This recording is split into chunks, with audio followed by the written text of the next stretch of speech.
بسم اللہ الرحمن الرحیم۔ السلام علیکم ورحمۃ اللہ وبرکاتہ۔ امام بخاری ریسرچ اکیڈمی سے شائع ہونے والے ہفت روزہ میگزین الجمعہ 28 ربیع الثانی 1446 ہجری مطابق 1 نومبر 2024 کے مضامین کی ریکارڈنگ پیش خدمت ہے۔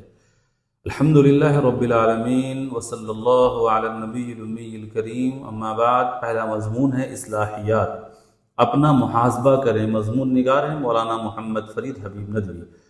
انسان کو اپنی زندگی کو بہتر بنانے کے لیے ہمیشہ فکر مند رہنا چاہیے۔ یہ فکر مندی دنیاوی اور اخروی دونوں زندگیوں کی بہتری کے لیے ہونی چاہیے، اور اس کا سب سے اچھا طریقہ ہے محاسبہ، یعنی یہ غور کرنا کہ ہم کہاں صحیح ہیں کہاں غلط ہیں۔ انسان اپنے بارے میں دوسروں سے زیادہ واقف ہوتا ہے، اسے معلوم ہوتا ہے کہ وہ کہاں غلط کر رہا ہے کہاں ٹھیک ہے۔ اس لیے اگر وہ ایمانداری سے اپنا محاسبہ کر لے تو بہت سے غلط کاموں سے باز آ سکتا ہے۔ آج ہم طرح طرح کے غلط کام کرتے ہیں مگر ان پر زیادہ غور نہیں کرتے، اس لیے ان سے بچ نہیں پاتے۔ اس طرح کی کچھ چیزیں ہم آپ کو بتانا چاہتے ہیں۔ جیسے لوگ بجلی چوری کرتے ہیں، کبھی میٹر میں گڑبڑی کر دیتے ہیں تو کبھی دوسرے طریقے سے چوری کرتے ہیں۔ اسی طرح بہت سے لوگ چوری کی گیس استعمال کرتے ہیں، کمرشیل کاموں کے لیے گھریلو گیس استعمال کرتے ہیں۔ ذرا سوچئے، جب چوری کی گیس سے کھانا پکے گا تو اس میں برکت کیسے آئے گی؟ اسی طرح گیس ہاکر سلنڈر میں سے کئی کلو گیس چوری کر لیتے ہیں۔ بہت سے لوگ ڈیوٹی کے وقت فضول کاموں میں مشغول رہتے ہیں۔ ڈیوٹی کا وقت ہے، لوگ لائن میں کھڑے ہیں، ساتھ فیس بک یا سوشل میڈیا پہ لگے پڑے ہوئے ہیں، یا گھر والوں اور دوستوں سے لمبی لمبی باتیں کر رہے ہیں۔ بعض دیندار لوگ ڈیوٹی کے ٹائم میں نماز کے لیے جاتے ہیں اور پھر لمبی لمبی تسبیحات اور نوافل میں مشغول ہو جاتے ہیں۔ کیا یہ غلط نہیں ہے؟ آپ فرض و سنتیں ادا کر سکتے ہیں، لیکن ڈیوٹی کے وقت میں لمبے لمبے وظیفے، نوافل، تسبیحات پڑھنے کی اجازت کیسے مل سکتی ہے؟ ان عبادتوں کو اپنے ذاتی اوقات میں انجام دینا چاہیے۔ بعض لوگ اپنے آفس یا ادارے میں دیر سے آتے ہیں اور پہلے کا وقت لکھ دیتے ہیں، جلدی چلے جاتے ہیں بعد کا وقت لکھ دیتے ہیں۔ یہ چوری نہیں تو اور کیا ہے؟ بعض لوگ جھوٹے بہانے بنا کر چھٹی لیتے ہیں، مثال کے طور پر بیمار نہ ہوتے ہوئے بیماری کی چھٹی لیتے ہیں۔ جانا کسی دوسرے کام سے ہے مگر دفتر میں درخواست لگواتے ہیں بیماری کی۔ یہ جھوٹ بھی ہے اور بددیانتی بھی۔ بعض لوگ لائن میں لگنے کی بجائے دوسروں کا نمبر کاٹ کر اپنا کام کرواتے ہیں۔ آپ نے دیکھا ہوگا کہ پیٹرول پمپ پر لوگ لائن میں کھڑے ہوئے ہیں، ایک صاحب اپنی بائک سے آتے ہیں اور سب سے آگے لگا دیتے ہیں، پمپ والا بھی اسے گاڑی میں تیل دے دیتا ہے۔ ایسا کرنے والا بھی غلط، پیٹرول ڈالنے والا بھی غلط۔ بعض لوگ اسے اپنی چالاکی سمجھتے ہیں مگر دراصل یہ بدتمیزی ہے، اور یہ صرف پیٹرول پمپ کا معاملہ نہیں ہے بلکہ کسی بھی کام کے لیے لوگ لائن میں کھڑے ہوں تو ایسی حرکت کرنے والے ایک دو لوگ ضرور مل جاتے ہیں۔ غرض یہ کہ ہم بہت سی غلط حرکتوں اور نامناسب کاموں میں مبتلا ہو جاتے ہیں۔ ہو سکتا ہے ہم میں سے بہت سے لوگ جانے انجانے میں ایسا کرتے ہوں، اس لیے بہت ضروری ہے کہ ہم اپنا محاسبہ کریں، بالخصوص ان چیزوں میں ضرور اپنا محاسبہ کریں ان کا تعلق آمدنی سے ہے۔ کہیں ایسا نہ ہو کہ ہماری ذرا سی غلطی اور کوتاہی کی وجہ سے ہماری کمائی میں حرام شامل ہو جائے، جس کی نحوست سے ساری برکتیں ختم ہو جائیں۔ اگر ہم ان میں سے کسی غلط کام میں مبتلا ہیں تو اس سے توبہ کریں، آئندہ بچنے کا پکا ارادہ کریں۔ اللہ پاک توفیق سے نوازے۔ دوسرا مضمون ہے سلسلہ درس حدیث قسط نمبر 38، عقل مند اور بیوقوف اسلام کی نظر میں۔ مضمون نگار ابو طلحہ بنارسی ندوی۔ حضرت شداد بن اوس رضی اللہ تعالیٰ عنہ سے روایت ہے کہ اللہ کے رسول صلی اللہ تعالیٰ علیہ وسلم نے فرمایا، عقل مند وہ ہے جو اپنے نفس کا محاسبہ کرے اور موت کے بعد کی زندگی کے لیے عمل کرے، اور عاجز و بیوقوف وہ ہے جو اپنے نفس کو خواہشات پر لگا دے اور اللہ سے امیدیں باندھے۔ ترمذی 2459۔ اپنی غلطی کے احتساب اور جائزے کو خود احتسابی یا سیلف اکاؤنٹیبلٹی کہتے ہیں۔ یہ بہت فائدہ مند ضروری عمل ہے۔ حکیم لقمان سے کسی نے پوچھا کہ آپ نے حکمت و دانائی کہاں سے سیکھی؟ کہنے لگے نادانوں سے۔ جب وہ کوئی نادانی والا عمل کرتے ہیں میں فوراً اپنا محاسبہ کرتا کہ کہیں مجھ میں تو یہ عمل نہیں پایا جاتا، اور اگر میرے اندر وہ عادت ہوتی تو میں اسے فوراً چھوڑ دیتا۔ خود احتسابی اور محاسبے کی عادت انسان کو بہت فائدہ دیتی ہے۔ یہ کامیابی کا پہلا زینہ ہے۔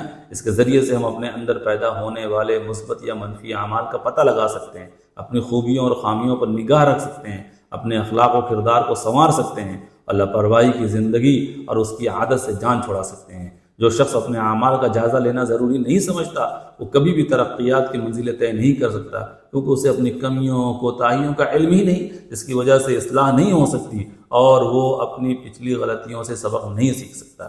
یہ دنیا کا مشکل ترین کام ہے، کیونکہ خود احتسابی کا عمل انسان کو اس کی حقیقی اور سچی تصویر دکھاتا ہے۔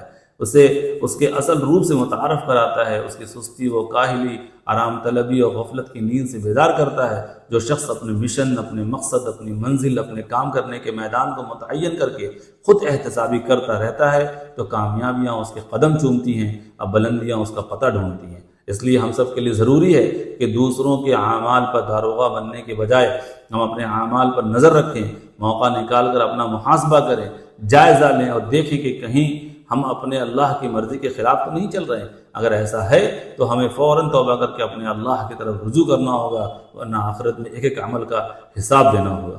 محاسبہ نفس صرف شرعی اعمال میں ہی نہیں بلکہ زندگی کے دیگر معاملات میں بھی ضروری ہے، اخلاق میں، کردار میں، کاروبار میں، حکومت میں، تقریر میں، تحریر میں، دوستی، دشمنی، محبت، نفرت، بیماری، شفا، نیکی، بدی، غرض ہر معاملے میں محاسبہ نفس ضروری ہے، کیونکہ یہی چیز ترقی کی ضامن ہے اور اس سے محرومی بربادی کا ذریعہ بنتی ہے۔ تیسرا مضمون ہے فکر و عمل، اپنی نیکیوں کی حفاظت کیجیے۔ مضمون نگار ہے مولانا محمد خالد ضیاء صدیقی ندوی۔ ہماری عملی زندگی کا ایک پہلو ایسا ہے جس کی طرف ہماری توجہ نہ کے برابر، اور وہ ہے نیکیوں کی حفاظت۔ ہم اللہ کی توفیق سے نیکی کے بہت سارے کام تو کر لیتے ہیں لیکن ان کو محفوظ رکھنے کی کوشش نہیں کرتے۔ اتنے بڑے نقصان کی بات ہے۔ ذرا سوچئے کہ ہم نے کمپیوٹر پر کئی گھنٹے محنت کر کے بہت سے اہم مضامین ٹائپ کیے لیکن آخر وقت میں اس میں موجود وائرس نے اس کے سارے ڈیٹا ڈیلیٹ کر دیے تو ہمیں کتنا افسوس ہوگا۔ اس سے بڑھ کر افسوس اس بات کا ہوگا کہ جو ہم اہم اور قیمتی چیزیں برسوں کی محنت سے اس میں ہم نے محفوظ رکھی تھی وہ ساری کی ساری ضائع ہو گئی۔ اسی طرح یہ سوچنا چاہیے کہ اگر ہم نے اس دنیا میں رہ کر بہت ساری نیکیاں تو کما لی لیکن اس کے ساتھ ساتھ کچھ ایسے اعمال بھی ہم کرتے رہے جو نیکیوں کو وائرس کی طرح برباد کر دیتے ہیں تو کل قیامت کے روز ہمارے لیے یہ کتنے خسارے اور نقصان کی بات ہوگی۔ اسی پہلو کی طرف اہل ایمان کو توجہ دلاتے ہوئے اللہ تعالیٰ نے سورہ کہف آیت نمبر 103 اور 104 میں فرمایا، اے نبی صلی اللہ علیہ وسلم آپ کہہ دیجئے کہ کیا ہم تمہیں بتا دیں کہ عمل کے اعتبار سے سب سے زیادہ خسارے میں کون لوگ ہیں؟ وہ لوگ جن کی دنیاوی زندگی کی تمام کوششیں بیکار ہو گئیں اور وہ سمجھتے رہے کہ وہ بڑے اچھے کام کر رہے ہیں۔ قرآن و حدیث نے ان اعمال کی نشاندہی کی ہے جو انسان کی نیکیوں کو برباد کرنے والے ہیں۔ یہاں صرف 3 اعمال کا ذکر کیا جا رہا ہے۔ نمبر 1 شرک۔ اگر کوئی مسلمان عبادت اور نیک کام بھی کر رہا ہے لیکن وہ شرک بھی کر رہا ہے تو ایسا آدمی بڑے گھاٹے میں ہے، کیونکہ شرک کی وجہ سے اس کی ساری نیکیاں برباد ہو جاتی ہیں۔ اللہ تعالیٰ نے اپنے پیارے نبی صلی اللہ علیہ وسلم کو مخاطب کرتے ہوئے فرمایا، اے نبی اگر آپ بھی شرک کریں گے تو آپ کے سارے نیک اعمال بھی برباد ہو جائیں گے۔ سورہ زمر آیت نمبر 65۔ اللہ کے نبی صلی اللہ علیہ وسلم تو گناہوں سے پاک ہوتے ہیں لیکن شرک اتنا سنگین جرم ہے کہ اگر بالفرض ان سے بھی شرک کا کام ہو جائے، حالانکہ یہ ممکن نہیں ہے، تو ان کے اعمال ضائع ہو جائیں گے۔ نمبر 2 احسان جتلانا۔ کسی پر احسان جتلانے سے بھی نیکیاں برباد ہو جاتی ہیں۔ سورہ بقرہ آیت نمبر 264 میں کہ اے ایمان والوں اپنے صدقہ و خیرات کو احسان جتلا کر، تکلیف پہنچا کر ضائع مت کرو۔ احسان جتلانے کا مرض ہمارے اندر بہت زیادہ پایا جاتا ہے۔ اگر ہم نے کسی پر احسان کیا پھر کبھی اس سے کوئی کام کرنے کو کہا، اس نے کسی وجہ سے معذرت کر لی تو فوراً اپنے اوپر اس پر کیے گئے احسانات یاد دلانا شروع کر دیتے ہیں۔ جب ہم اس طرح کے بول رہے ہوتے ہیں تو کبھی نہیں سوچتے کہ اس سے ہماری نیکیاں برباد ہو رہی ہیں۔ نمبر 3 حسد۔ حدیث میں حسد کے بارے میں آیا ہے کہ یہ نیکیوں کو ختم کر دیتا ہے۔ محمد صلی اللہ علیہ وسلم نے فرمایا، حسد سے بچو کیونکہ حسد نیکیوں کو ایسے کھا جاتا ہے جیسے آگ لکڑیوں کو کھا جاتی ہے۔ ابو داؤد حدیث نمبر 9403۔ کسی کی نعمت کو دیکھ کر جلنا عام سی بات ہو گئی ہے۔ آج ہم اپنے دکھ سے زیادہ دوسروں کے سکھ سے پریشان ہیں، حالانکہ یہ اتنی بھیانک چیز ہے کہ اس سے ہمارے سارے اعمال برباد ہو جاتے ہیں۔ اس لیے ہم میں سے ہر ایک شخص کو اپنا جائزہ لینا چاہیے کہ وہ جو نیکیاں کر رہا ہے کہیں کچھ برے اعمال کی وجہ سے وہ برباد تو نہیں ہو رہے۔ کل قیامت کے روز اگر ہماری نیکیوں کا خانہ خالی نکلا اور پتہ چلا کہ جو تھوڑی بہت نیکیاں ہم نے کمائی تھی وہ بھی دوسروں کے اعمال کی وجہ سے برباد ہو گئی تو اس وقت ہمیں کس قدر پچھتاوا اور نقصان ہوگا۔